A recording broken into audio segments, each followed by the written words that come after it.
Yes, nanone kandi mureke turebere hamwe aya makuru yagaragaye muri iyi minsi itanu ishize. Ni The Quick Times News nk'ibisanzwe, nta kindi usabwa uretse kureba aho hasi handitse subscribe ugakandaho, hanyuma tugakomeza kubana gatanu kuri gatanu mu makuru atandukanye.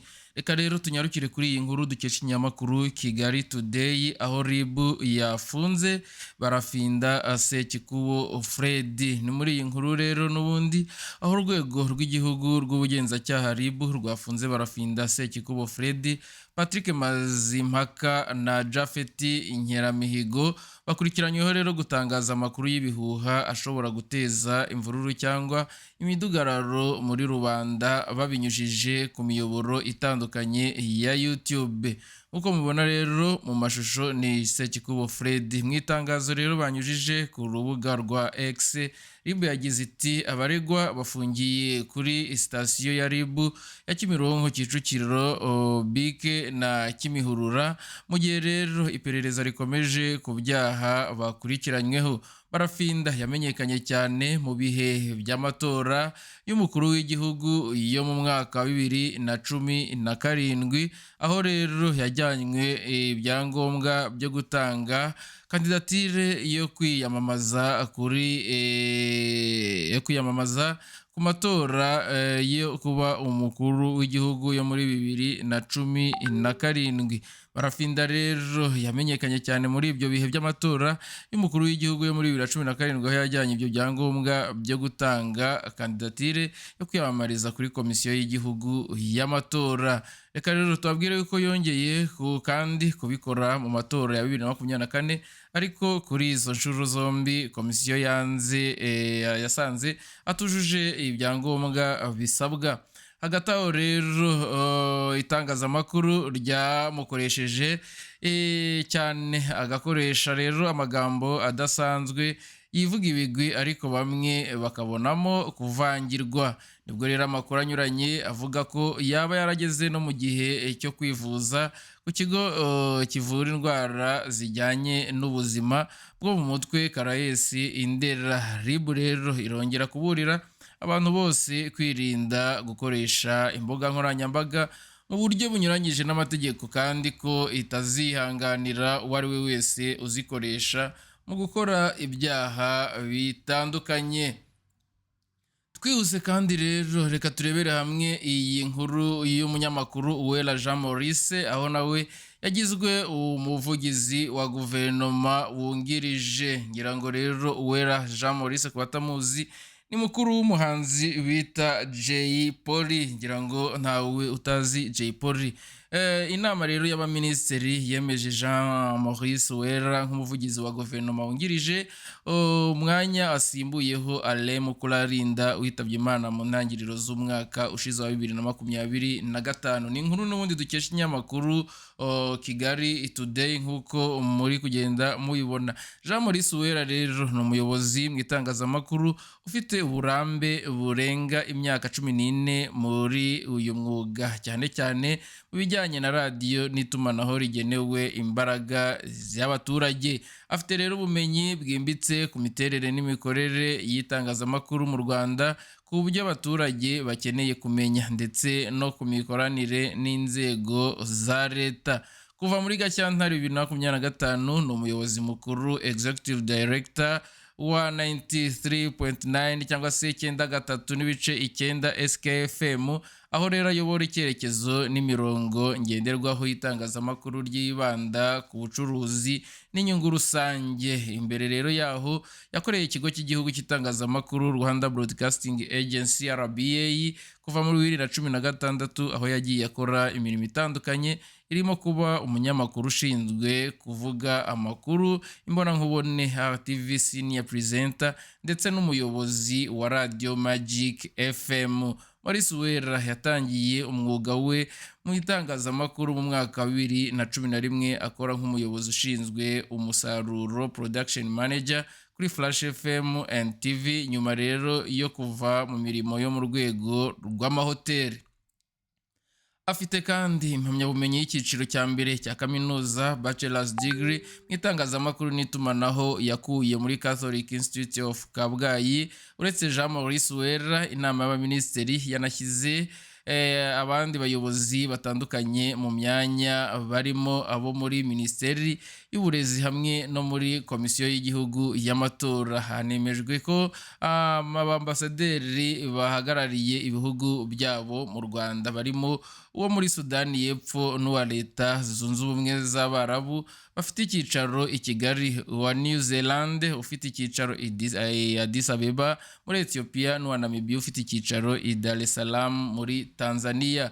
Kuri aba hiyongereyeho rero umuyobozi w'ibiro by'akanama k'umuryango w'abibumbye gashinzwe iterambere ry'ubukungu muri Afurika UNECA mu karere ka Afurika y'Uburasirazuba ufite icyicaro hano i Kigali. Mu bindi rero, inama y'abaminisitiri yagejejweho imiteguro y'inama y'igihugu y'umushyikirano uteganyijwe rero ku itariki ya 5 n'iya 6 Gashyantare 2026. Yanemeje imishinga y'amategeko irimo umushinga w'itegeko rihindura itegeko nomero 018/2025 ryo kuwa 30/6/2025 rigena ingingo y'imari ya leta y'umwaka 2025-2026. Iyi nama ya mbere y'abaminisitiri iteranye kuva uyu mwaka watangira, ikaba rero yari iyobowe na Perezida wa Repubulika Paul Kagame. Reka rero twihute n'ubundi turebere hamwe aya makuru. Ni breaking news rero, aho muri iri joro Perezida wa Togo Fayo Esozima Nyasingbe yasuye u Rwanda. Ni Perezida rero wa Togo akaba n'umuhuza w'u Rwanda na Repubulika Iharanira Demokarasi ya Kongo. Fayo Esozima Nyasingbe ari mu ruzinduko rero rw'akazi mu Rwanda kuva rero ku mugoroba wo kuri uyu wa 4 ku tariki ya 29 Mutarama 2026. Perezida rero Nyasingbe akigera i Kigali yakiriwe ku kibuga cy'indege mpuzamahanga cya Kanombe na Minisitiri w'Ububanyi n'Amahanga Olivier Nduhungirehe, babanza kugirana ibiganiro. Uyu mukuru w'igihugu yaherukaga kugirira uruzinduko rw'akazi mu Rwanda muri Mata 2025, aho yabonanye na mugenzi we w'u Rwanda Paul Kagame bagirana ibiganiro byari mu murongo w'inshingano yari aherutse rero guhabwa n'umuryango wa Afurika Yunze Ubumwe AU nk'umuhuza w'u Rwanda na Repubulika Iharanira Demokarasi ya Kongo. Ngira ngo uko mubibona hano mu mafoto, naho rero yari yamaze kwakirwa na Olivier Nduhungirehe, aho babanje kugirana ibiganiro. Kwa 12 Mata 2025 nibwo inteko rusange ya AU yahaye Perezida Nyasingbe inshingano zo kuba umuhuza uzafasha u Rwanda na DRC gukemura amakimbirane bifitanye. N'umwanzuro rero wafashwe nyuma y'uko Perezida Joao Lourenço wa Angola yatangazaga ko atakiri umuhuza mu bibazo bya DRC n'u Rwanda, ahubwo ashaka gushyira imbaraga muri gahunda zireba umugabane wose aho kwita ku karere kamwe. Ngira ngo aha mu mafoto nk'uko mubibona ni mu ijoro rero ryakeye, aho Perezida Lourenço aho Perezida Nyasingbe yakirwaga na Olivier Nduhungirehe ndetse n'abandi bayobozi nk'uko twavuze haruguru. Perezida Lourenço rero nubwo rero yagejeje ku bayobozi b'umuryango wa Afurika Yunze Ubumwe iyi dosiye ya Fayo Nyasingbe nk'umukandida wari kumusimbura ku mwanya w'umuhuza, Perezida Nyasingbe agarutse rero mu Rwanda nyuma y'uko kandi no muri Mutarama 2025 nabwo yari i Kigali mu ruzinduko rw'akazi rw'iminsi 2, aho rero yagiranye ibiganiro na mugenzi we Paul Kagame bemeranya kurushaho guteza imbere imikoranire y'ibihugu byombi. Ngira ngo rero ahangaha nibwo yavaga mu ndege yerekeza rero aho yahuriye n'abayobozi batandukanye b'u Rwanda. Twihuse cyane rero, reka turebere hamwe n'iyi nkuru, ngira ngo nta niyo turi buze gusorezaho, aho Brigadier General Jean Paul Nyirubutama yagizwe umujyanama mu by'umutekano muri Presidence. Perezida wa Repubulika Paul Kagame yagize Brigadier General Jean Paul Nyirubutama umujyanama mukuru wungirije mu biro by'umukuru w'igihugu. Nyirubutama rero yari umuyobozi wungirije w'urwego rw'igihugu rw'iperereza NICC kuva rero muri 2021, akaba yasimbuwe na James Uwizeye rero yari minisita kansela muri ambasade y'u Rwanda mu Bwongereza kuva muri 2020. Ntabwo rero twasoza iyi nkuru tutabagejejeho yuko u Rwanda rugiye gutangiza kaminuza nkuru ya gisirikare, aho inama y'abaminisitiri yaraye iteranye iyobowe na Perezida wa Repubulika Paul Kagame yemeje n'ubundi umushinga w'itegeko rishyiraho kaminuza nkuru y'ingabo z'igihugu National Defense University. Iyi rero ni intambwe ikomeye mu kunoza ndetse n'umugambi w'igihe kirekire wo gushyiraho ikigo cyihariye kizajya gitanga amahugurwa yo ku rwego rwo hejuru mu ngabo z'u Rwanda RDF. NDU izaba rero ari kaminuza nkuru ya gisirikare y'u Rwanda ishingiye ku mirimo yatangiye muri 2024, ikazahuza rero ibigo bitandukanye by'amahugurwa ya gisirikare muri gahunda imwe ihuriweho. Iyi kaminuza izatanga amasomo ku nzego zose z'uburezi bwa gisirikare, kuva mu mahugurwa y'ibanze y'abasirikare bayobora amasomo ajyanye n'imiyoborere n'imirimo n'ibikorwa, kugeza rero ku masomo yo ku rwego rwo hejuru ajyanye n'ingamba za gisirikare n'igenamigambi. Igice rero cy'ingenzi cy'iyi kaminuza kizaba rero ishuri rikuru ry'ingabo rizigisha cyane cyane abasirikare bakuru barimo abakoloneli na brigadier general cyangwa se brigadier generali. NDU rero yitezweho rero kuzaziba icyuho cyari gihari mu burezi bwa gisirikare mu Rwanda. Itangira rero amahugurwa yo ku rwego rwo hejuru ajyanye na politike y'ingabo, umutekano mpuzamahanga, ubuyobozi, kuyobora ingabo n'imicungire, amasomo atarasanzwe atangirwa imbere mu gihugu. Iyi kaminuza izahuza ibigo bisanzwe bya RDF birimo Rwanda Military Academy. Igako izatanga rero porogaramu z'icyiciro cya mbere cya kaminuza mu masomo ya gisirikare n'aya sosiyete, ubuvuzi ni rusange ndetse bufite icyerekezo cya gisirikare n'amahugurwa y'igihe kirekire y'abasirikare bayobora abandi.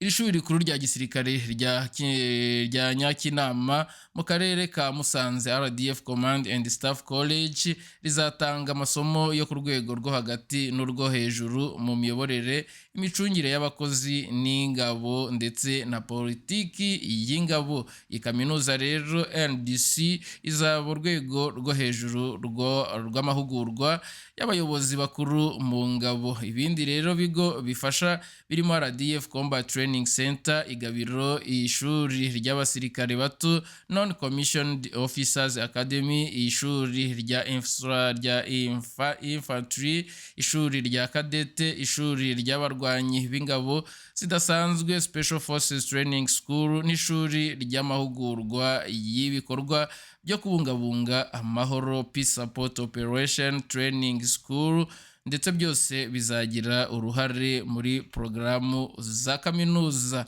NDU izatanga kandi icyerekezo gisobanutse cy'uburezi bwa gisirikare. Abasirikare bashya bazahabwa ubumenyi bw'ibanze mu rwego rwa tactics.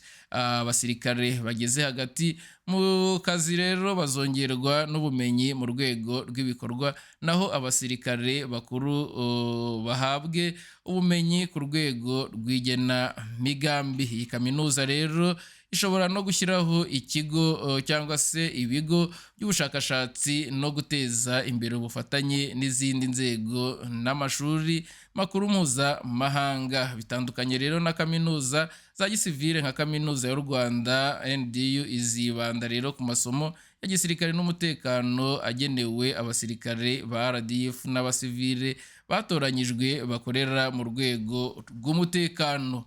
Porogaramu zikubiyemo rero impamyabumenyi z'icyiciro cya mbere mu masomo ya gisirikare, amasomo yo ku rwego rwo hagati ajyanye n'imiyoborere ndetse n'amasomo yo ku rwego rwo hejuru muri politiki y'ingabo, ubumenyi n'amahanga, umutekano n'ubuyobozi. Amahugurwa rero ashingiye ku bikorwa bifatika azategura abanyeshuri guhangana n'imbogamizi zibangamiye umutekano kwitabira ubutumwa bwo kubungabunga amahoro no gutanga umusanzu mu nteko z'iterambere ry'igihugu.